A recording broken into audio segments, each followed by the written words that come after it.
Exodus 20.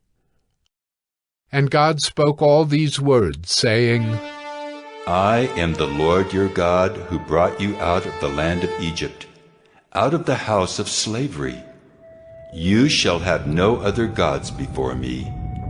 You shall not make for yourself a carved image, or any likeness of anything that is in heaven above, or that is in the earth beneath, or that is in the water under the earth.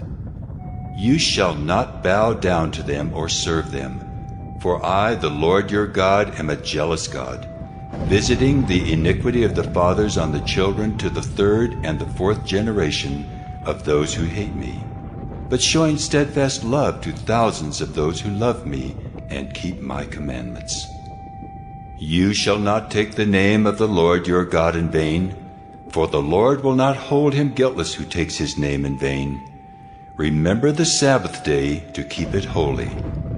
6 days you shall labor and do all your work, but the seventh day is a Sabbath to the Lord your God. On it you shall not do any work, you or your son or your daughter, your male servant or your female servant, or your livestock or the sojourner who is within your gates. For in 6 days the Lord made heaven and earth, the sea, and all that is in them, and rested on the seventh day. Therefore the Lord blessed the Sabbath day and made it holy. Honor your father and your mother, that your days may be long in the land that the Lord your God is giving you. You shall not murder. You shall not commit adultery. You shall not steal.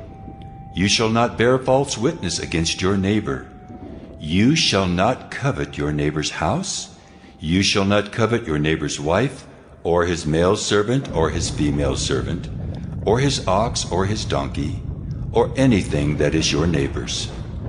Now when all the people saw the thunder, and the flashes of lightning, and the sound of the trumpet, and the mountain smoking, the people were afraid and trembled, and they stood far off, and said to Moses, You speak to us, and we will listen, but do not let God speak to us, lest we die.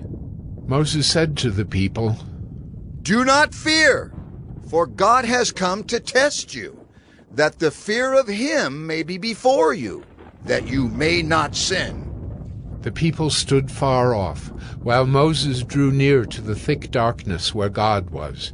And the Lord said to Moses, Thus you shall say to the people of Israel, You have seen for yourselves that I have talked with you from heaven.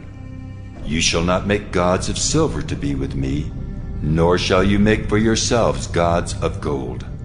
An altar of earth you shall make for me, and sacrifice on it your burnt offerings and your peace offerings, your sheep and your oxen. In every place where I cause my name to be remembered, I will come to you and bless you. If you make me an altar of stone, you shall not build it of hewn stones, for if you wield your tool on it, you profane it. And you shall not go up by steps to my altar, that your nakedness be not exposed on it.